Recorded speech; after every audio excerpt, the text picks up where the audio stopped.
Indo British advanced pain clinic నొప్పి మాయం surgery దూరం ఫర్ అపాయింట్మెంట్స్ 9155515563.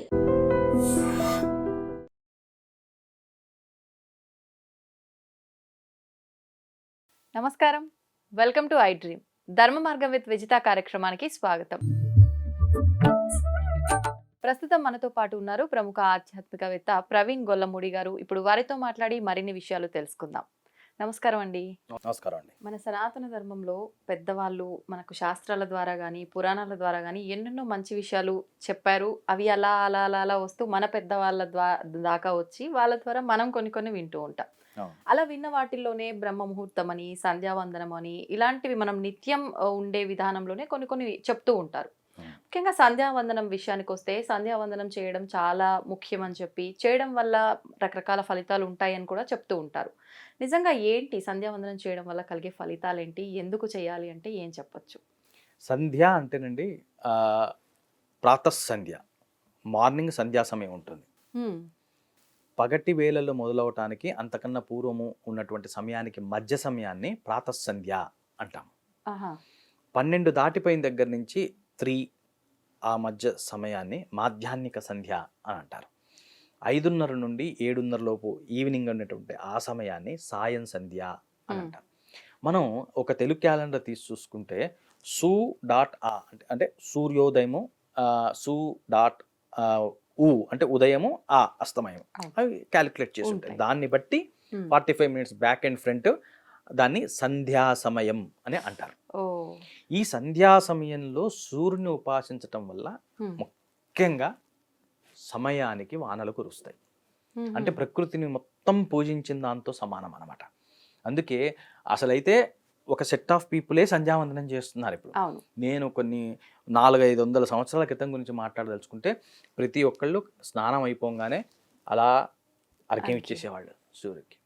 అది ప్రతి ఒక్కడు చేయొచ్చు, దానికి ఇబ్బంది ఏం లేదు. యాక్చువల్గా ఆ ఇచ్చినప్పుడు చెప్తారు, ఈ సూర్యదేవుడు ఎవరయ్యా అంటే బ్రహ్మగారి యొక్క రూపాలు 3, ఆయనలో నుంచి వచ్చినటువంటి రూపాలు. ఒకటి సావిత్రి, సరస్వతి, గాయత్రి.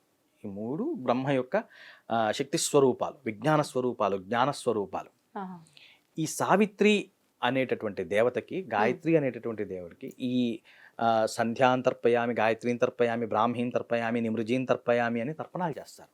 అంటే ఈ ఒక్కొక్క సంధ్యలో ఒక్కొక్క పూట, పొద్దుటి పూట, మధ్యాహ్నం పూట, సాయంత్రం పూట, రాత్రి పూట దేవతలకి అధిపతులు ఉన్నారు. వీళ్ళందరూ కూడా సావిత్రిదేవి యొక్క ఆధీనంలో ఉంటారు.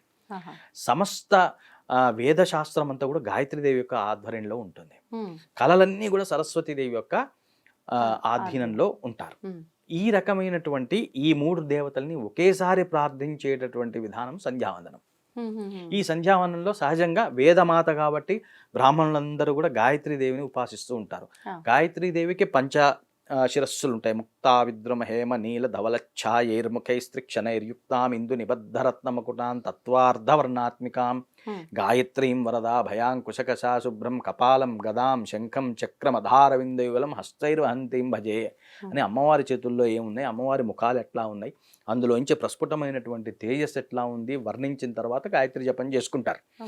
ఈ రకమైనటువంటి అమ్మ ఉపాసన ఎందుకంటే ఈమె వేదమాత. వేదం సుభిక్షంగా ఉంటే ప్రకృతి సుభిక్షంగా ఉంటుంది. అందుకే దీన్ని రక్షించడానికి ఒక సెట్ ఆఫ్ పీపుల్ని పెట్టేశారు. అదే మీరు వేరే పని ఏమి చేయబోకండి, మీరు కేవలం ప్రకృతి దేవతలను ఉపాసన చేయండి. ఎట్లా ఉపాసన చేయాలి? ప్రకృతి దేవతలకు అధిదేవత గాయత్రి, సావిత్రి, సరస్వతి అనుకుంటే దానికంటే మూలపైనటువంటి దేవత వెలుగు, ఆయనే సూర్యుడు. అందుకే అంతా అయిపోయిన తర్వాత బ్రహ్మార్పణమస్తు చేసి మళ్ళీ సూర్యనారాయణ దేవతార్పణమస్తు అని సూర్యుడు కూడా అర్ఘ్యం చేస్తారు. కాబట్టి బ్రాహ్మడికి వేరే పని చెప్పలే. అందుకే అరే ప్రకృతి శక్తుల్ని శాంతంగా ఉంచండి. అందుకే ప్రతి గుళ్ళో బ్రాహ్మణుడు తప్పనిసరిగా ఆ సంధ్యావందనం అనేటువంటి కార్యక్రమాన్ని ఎట్లా చేయాలో చెప్పారు. పూర్వం అయితే అందరూ అర్ఘ్యం ఇచ్చేటటువంటి వాళ్ళు సూర్యుడికి. రాను రాను కొన్ని వర్గాల వాళ్ళు వాళ్ళ బిజీలో వాళ్ళు వెళ్ళిపోవటం చేత వీళ్ళైతే పట్టు కూర్చున్నారు ఇప్పటికి కొంతమంది అయితే. కాబట్టి ఈ భర్గా, మనకి గాయత్రి మంత్రంలో భర్గవ దేవస్య ధీమహి అని వస్తుంది. ఈ భర్గ అనేటటువంటిది ఏంటంటే శివస్వరూపము. కాబట్టి గాయత్రి అనేటటువంటిది బ్రహ్మ విష్ణు శివస్వరూపాల మయముగా అమ్మవారి పరిపాలనలో ఉండేటటువంటి కాలాలు ఇవి.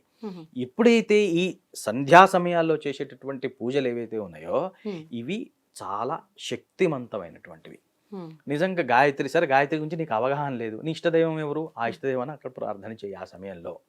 సంధ్యా సమయంలో చేసేటటువంటి పూజ, ఉమ్, ఆ సమయంలో చేసేటువంటి అర్చన, ఆ సమయంలో చేసేటటువంటి ధ్యానము, ఉమ్, ఇవి చాలా రెట్లు ఫలితాలను ఇస్తాయి. అందులో టాప్ ఫలితం మనకి ప్రాతఃసంధ్యలో ఉంటుంది. ఉమ్, ప్రాతఃసంధ్యలో ఆ అల్ట్రావైలెంట్ కిరణాలు కూడా స్వామివారి దగ్గర నుంచి వచ్చేటటువంటి ఆ కిరణాలలో ఇంకెక్కువ శక్తి ఉంటుంది.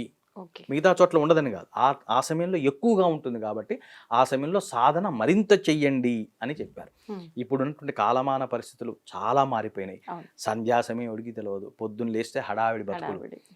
కాబట్టి నన్ను అడిగితే ఇప్పుడు మనం యూత్కి చెప్పదలుచుకుంటే, నువ్వు కూర్చోరా, పల్లెం పెట్టుకోరా, ఆచమనం చేయరా, నీళ్ళు వదలరా అంటే ఇది కాని పని. అంతే. 4 పూటల బయట తిరిగినప్పుడు, లోపల తిరిగినప్పుడు కాస్త కిటికీ తీసో సూర్యుడికి ఒక నమస్కారం చేసుకుంటే దాన్ని మించిన భక్తి ఈ రోజుల్లో లేదు. మంత్రం నామం ఏమి ఏమొద్దు. ఓం శ్రీ సూర్యనారాయణ స్వామినే నమః, గాయత్రీ దేవతాయే నమో నమః చాలు. ఆ దేవత యొక్క అనుగ్రహం ఆ విధంగా వాడిపైన ఉంటుంది. కాబట్టి ఆ సూర్య భగవాను చూడటము, నమస్కారం చేసుకోవటమే సంధ్యావనంలో ఉన్నటువంటి అతి సులువైనటువంటి భక్తి మార్గం. సరే, మొత్తం తెలిసిన వాడు అన్ని రకాలుగా చేస్తాడు, పక్కన పెట్టేసేయండి, అది వేరే విషయం. దానికి మనం చెప్పక్కర్లే ఇంటర్వ్యూలో కూడా అసలు. కానీ ఆ ఫలితం ప్రతి ఒక్కడికి రావాలి. ఈ 8 డ్రీమ్స్ లో ఈ వీడియో చూస్తున్నటువంటి ప్రతి ఒక్కడికి రావాలి అంటే కేవలం మీరు సూర్య దర్శనం చేత నమస్కారం చేసుకోండి. ఆ వెలుగు ద్వారా సవితాదేవత అంటే ఆ వెలుగే, ఆ వెలుగు లోపలికి వెళ్ళిపోతుంది, నాలోకి సూర్యశక్తి వెళ్ళిపోతుంది, అదే దైవశక్తి అని నువ్వు ఎప్పుడైతే భావన చేస్తావో నిన్ను మించిన వాడు ఎవడి?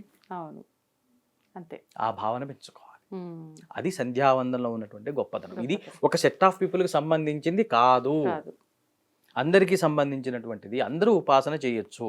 విధి విధానం తెలిసిన వాడు ఒక రకంగా చేస్తాడు, విధి విధానం చేయని వాడు ఇంకో రకంగా చేస్తాడు. కానీ దేవుడు మాత్రం ఒకరి సత్తు కాదు. ఇంకొకటి, ఇదే విధంగా చెయ్యాలని ఒక నియమం కూడా ఏం పెట్టలేదు. మన సనాతన ధర్మం యొక్క గొప్పతనం ఏంటి అంటే, ఎవరికి తోచినట్టు వాళ్ళు ఏ రకంగా అయితే ఆ రకంగా, నీకేమి రాకపోతే నమస్కారమే చేసుకో, తలుచుకొని చాలు. ఇలాంటి అవకాశాలు కూడా మనకు ఇచ్చారు. కాబట్టి ఇంకా సంతోషంగా మనం ఏది రాదు అంటే జస్ట్ నమస్కారం మీరు చెప్పినట్టుగా సరిపోతుంది. ఇబ్బంది అది అక్కడే వస్తుంది. దాన్ని నమ్మరు. అదేదో హడావిడి చేస్తేనే ఈరోజు నేను పూజ చేశా, అంతే, తృప్తిగా ఉంది, అతృప్తిగా ఎంత చేస్తే. అది దండం పెట్టుకుంటే కరుణ ఉంటున్నది అన్న నమ్మకాన్ని ఎప్పుడైతే పెంపొందించుకుంటావో నువ్వు తర్జన భర్జన పడవు, హైరాణ పడవు, ఇంట్లో వాళ్ళని హడావిడి చెయ్యవు, నువ్వు హడావిడి పడవు. కాబట్టి ఈ రకమైనటువంటి మైండ్ సెట్ లోకి రావాలి, అందరూ రావాలి.